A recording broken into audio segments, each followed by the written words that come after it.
Hi, I'm Iris, and I wanted to talk about why communism can be good, actually. So, I wanted to ask, what do you think of when you hear the word communism? Like, Collaboration and community. I know that's not what the common view of communism is, but that's the way I think. It's often used as a derogatory term, like by calling someone a communist is an insult. anyone else, or is that it?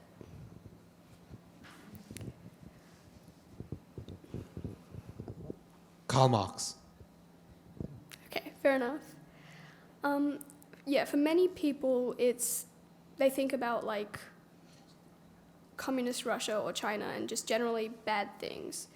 I used to think that too until this year, actually, when I visited my family in India, and I heard about how in the state that I was born in, communism actually liberated the lower caste citizens and slaves. So I decided to research it some more, and then, yeah, I got really interested in it.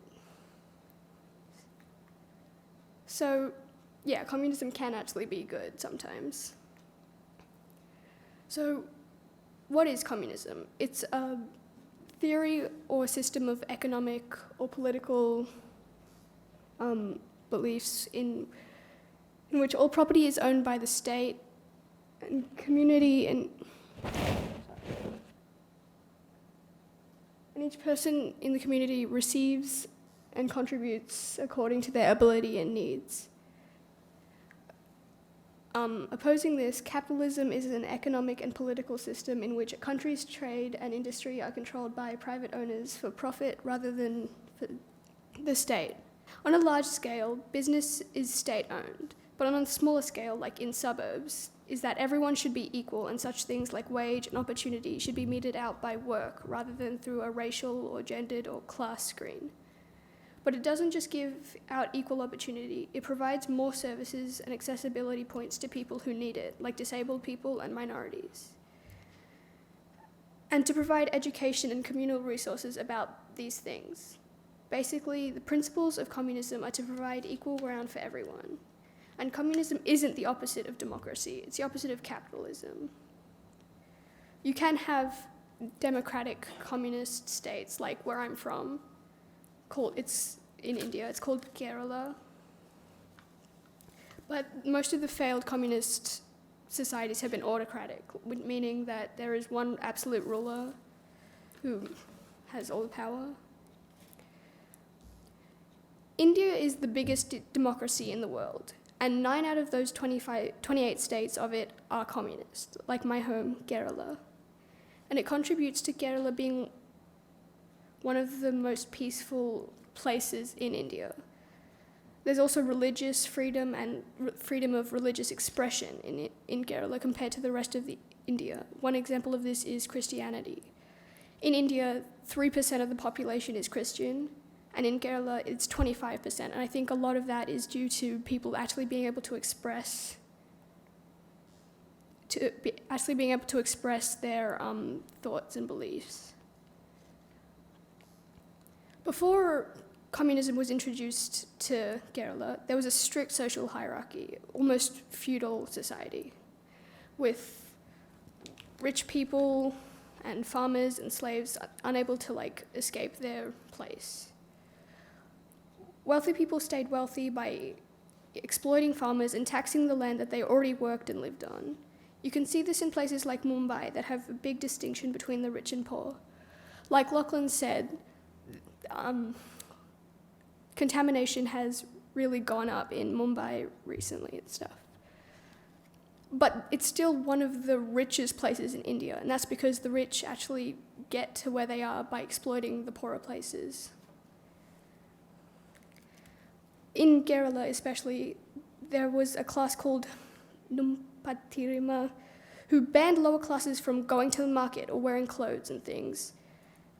And there was the untouchables, or the indigenous people of the area, who couldn't even touch the things that higher castes, even like farmers or merchants, could touch because they were just so disgusting.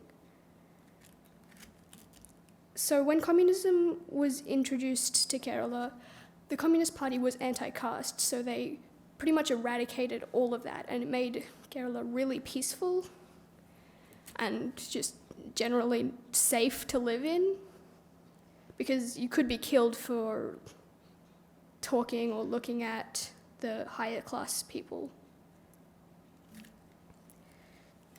So in Kerala, people have the same healthcare and education, no matter, and living space, regardless of wealth.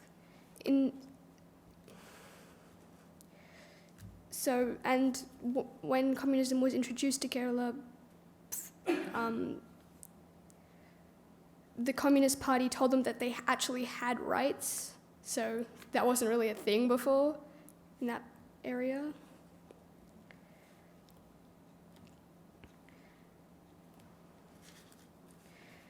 And the only real connecting factor to make communism is that everything is state-owned.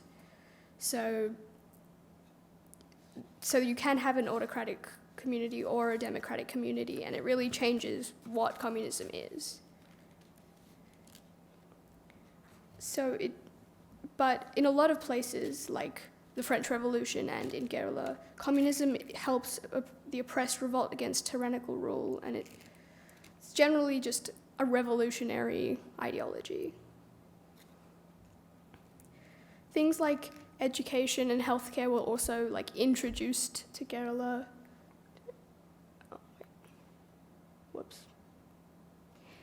Things like education and healthcare were also introduced to Kerala because of communism, and there are laws about actually giving everyone an education. Like in Mumbai, for example, if you're not rich, you don't get an education. So why did communism fail in the Soviet Union? The main failure of communism is that when the government owns business and properties, the market stagnates. But is business being privately owned really better? The capitalist market is exploitative and unstable and unsustainable. The main goal of capitalism is to get people to buy things and to get money off other people by targeting them and stuff. And things like sharing information and just stealing information are used a lot by big name brands like Google. Communist markets make profit for the state, and it goes to government-funded facilities. That happens in capitalism too, but it's mostly just for the state in communism. Whereas in capitalism, the 1% makes money off you for themselves.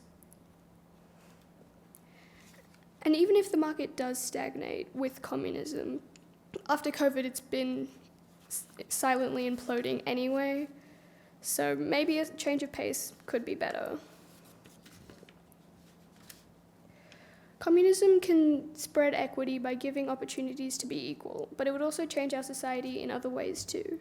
Certain services could be put into place, like toy libraries or communal gardens, which are places to give toys away and get new toys, and places to relax and plant things and eat. But also more practical options like street-wide sharing of tools and other necessities for free. For example of this, look at the Tools Library of Brunswick. These are communal resources that reduce wastage and are generally more sustainable and accessible than our current bio mentality. And it would make certain climate change prevention plans seem possible because the government has access to businesses, and it would make advertising and awareness more widespread. And the government would need to take should the government need to take drastic measures for possible sustainable energy plans that involve any sort of equipment in each household, it would be easier to install. An example of this could be a waste-to-energy plan, which would be really good in places of India. So communism is better for the people and the environment, just not really the economy. Many people haven't heard about this, and that's mostly because of the heavy censorship and demonization of communism taught in US schools and shown in the media. And a lot of political knowledge is tainted by the red, white, and blue, because America is seen as the authority on these things because of the US Constitution and their patriotism. The Communist Party in China are bad because an example of this is that people see the Communist Party of China being bad because America is democratic capitalist society, and they have freedom of speech and less unpaid labor. The Communist Party in China is bad, but because of its specific laws and autocracy, not because it's different from the US or even because it's communist. It just seems like a lot of censorship and cleansing for the land of the free and their freedom of speech. At the end of the day, communism is just as nuanced as any other form of government, and by using some of its principles, it can really benefit us.